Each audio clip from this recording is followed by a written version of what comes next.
balma Malikunafoni jabaran lajɛbagaw cɛ ani muso denmisɛn ani mɔgɔkɔrɔba aw ni ɲɔgɔn kuma aw bisimila aw ka émission mandi kɛnɛ kan ni o ye Tchèssiri bulon ye Tchèssiri bulon ye émission ye min bɛnna Malikunafoni.net télé mɔgɔw fɛ a bɛ lase aw denmuso ani aw ka degeden fitini Kanssoutou Diarrama fɛ Tchèssiri bulon ye émission min ni a bɛ ɲɛsin cɛ ani muso ma mɔgɔ de bɛ ni e bana da ka sunɔgɔ ma ni ko dɔ kɛ de bɛ mɔnɛ bɔ mɔgɔ la anw ka émission b'i wele o hukumu de kɔnɔna la bi an wulila ka se an balimamuso dɔ ma a fɛnɛ cɛsirilen don kosɛbɛ a ka baara la ale ka baara bɛnnen bɛ safinɛ dilan de ma ale tɔgɔ ye FATOUMATA sɔrɔfɛn COULIBALY ye ayiwa Tchèssiri bulon mɔgɔw wulila bi ka se an balimamuso ma ka an ka ɲininkali dama dama tɛnku a la walasa an bɛ se ka faamuyali sɔrɔ balimamuso i ni ɲɔgɔn kuma somɔgɔw kɔri baasi tɛ nse bi an wulila ka se i ma baasi tɛ a ka di an ye i ka safinɛ ninnu i ka u ɲɛfɔ ani an filɛlikɛbagaw ye walasa an bɛ se ka kunnafoniya sɔrɔ u kan cogoya min na ok ani sɔgɔma kunnafoni lamɛnbagaw merci beaucoup an ce aw ka invitation na non c'est gratuit ne tɔgɔ ye FATOUMATA sɔrɔfɛn COULIBALY j'ai une licence de bɛ n bolo en amélioration et protection des végétaux ne ka kalan kun ɲɛsinen don sɛnɛfɛnw de kalanni kan sisan an bɛ master la o branche kelen kan quoi voilà donc ne de ye savonnerie des sœurs COULIBALY olu ka promotrice de ne de y'a hakilina sɔrɔ ni safinɛ dilan in hakilina sɔrɔ quoi n sigiyɔrɔ bɛnnen don Kulukoro ma ok n balimamuso an b'a fɛ k'a dɔn yala safinɛ in yɛrɛ a baara bɛ kɛ cogoya di sabula anw tɛ foyi dɔn a kan e de y'a baarakɛla donc n'a sɔrɔ ni aw b'a baara kɛ cogo di ani aw mɔgɔ joli b'a baara kɛ voilà an ka safinɛ in ye savon naturel de savon naturel ale ye safinɛ ye min kɛfɛnw bɛɛ ye an ka yiridenw ye voilà o ni an ka safinɛ in an b'a dilan cogoya min na a dilan cogo in tubabuw b'a fɔ o ma ko saponification a fura safinɛ ninnu bɛ dilan ka sɔrɔ funteni ma fɛn foyi ma don a la donc n'an ye an b'u dilan ni tuluw de an b'a dilan ni situlu tentulu ani kɔgɔtulu ye donc an b'o tulu saba ninnu ɲagami an b'u ɲagami duguma a tɛ sigi tasuma kan foyi an b'a jigin kuma dɔ la an b'a kɛ baignoire kɔnɔ ou bien bac belebelebaw kɔnɔ sisan nɔ an bɛ kɛfɛn ninnu ɲagami ka sɛgɛji ɲagami a la a bɛɛ bɛ kɛ duguma ka sɔrɔ chaleur ma k'a la foyi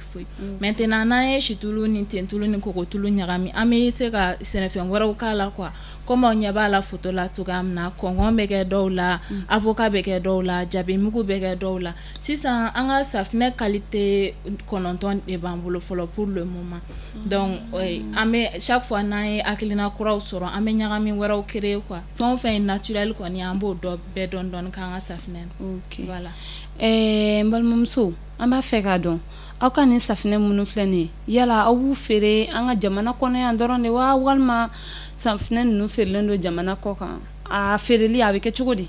sisan an ka nin projet in comme projet kura don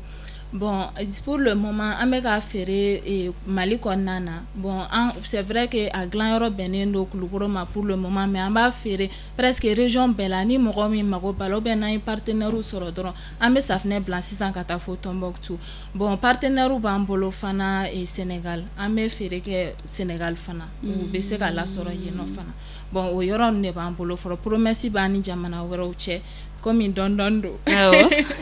voilà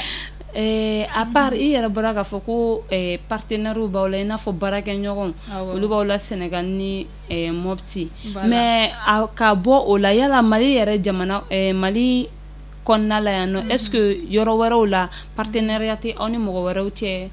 ou bien aw yɛrɛ dɔrɔn de bɛ aw ka produit ninnu feere à part ces deux partenaires ayi an yɛrɛ tɛ mɔgɔ mana wuli kana se an ma parce que an b'a essayer ka an yɛrɛ b'an débrouiller ka promotion kɛ quoi an bɛ réseaux sociaux kan an ka sigidala mɔgɔw bɛɛ b'a kalama k'an bolo bɛ safinɛ dilan in na sisan donc mɔgɔ i mana wuli kana se an ma karisa aw ka safinɛ in ye ne ja a feereliko bɛ an kɔnɔ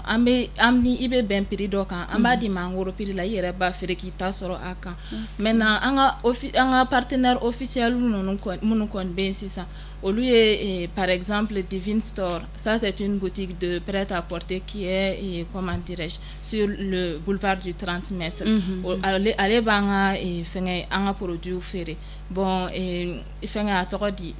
boutique de soins wɛrɛ bɛ yen nɔ Bakɔ Jikɔrɔni minnu fana bɛ an ka safinɛw an dɛmɛ k'an ka safinɛ promotion kɛ kosɛbɛ voilà. N balimamuso sisan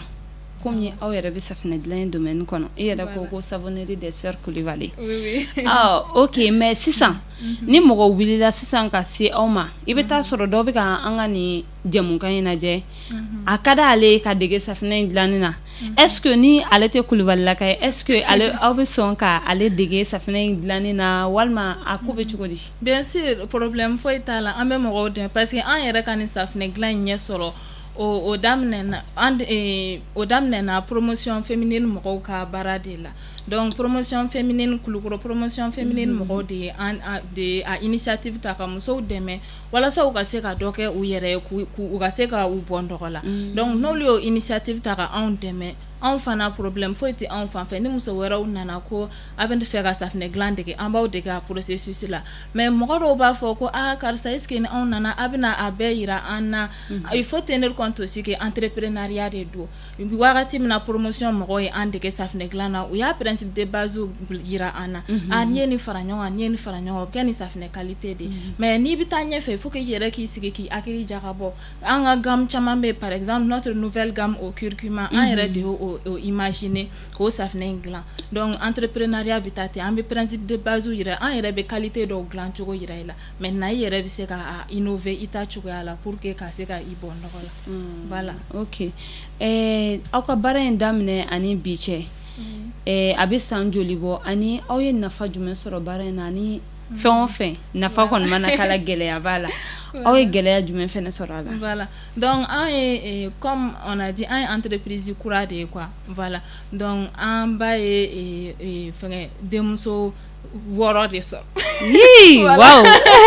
félicitations mama. An bɛɛ kɛra musow ye donc voilà mais ale yɛrɛ ye mɔgɔ ye mɔgɔ min don dusu b'a kɔnɔ entrepreneuriat ka d'a ye kosɛbɛ donc a bɛ an encourager an mana idée minnu sɔrɔ a b'an encourager a seko la pour que an ka se ka an yɛrɛ bɔ nɔgɔ la donc initiative in sɔrɔla o hakilina de kɔ on avait vraiment envie ka wuli ka dɔ kɛ an yɛrɛ ye voilà donc pour le moment ne ni n dɔgɔmuso ninnu de b'a baara kɛ ɲɔgɔn fɛ voilà an ye formation kɛ ɲɔgɔn fɛ an b'a dilan ɲɔgɔn fɛ ne ni n kɔrɔmuso bɛ an dɛmɛ puisque olu dɔw ka dɔgɔn la dernière ale bɛ voilà ale bɛ terminal de la donc olu b'a dilan anw b'a promotion kɛ an b'u superviser voilà safinɛ dilan bɛ marcher ten tɔ de maintenant a ye nafa minnu se an ma ça nous a permis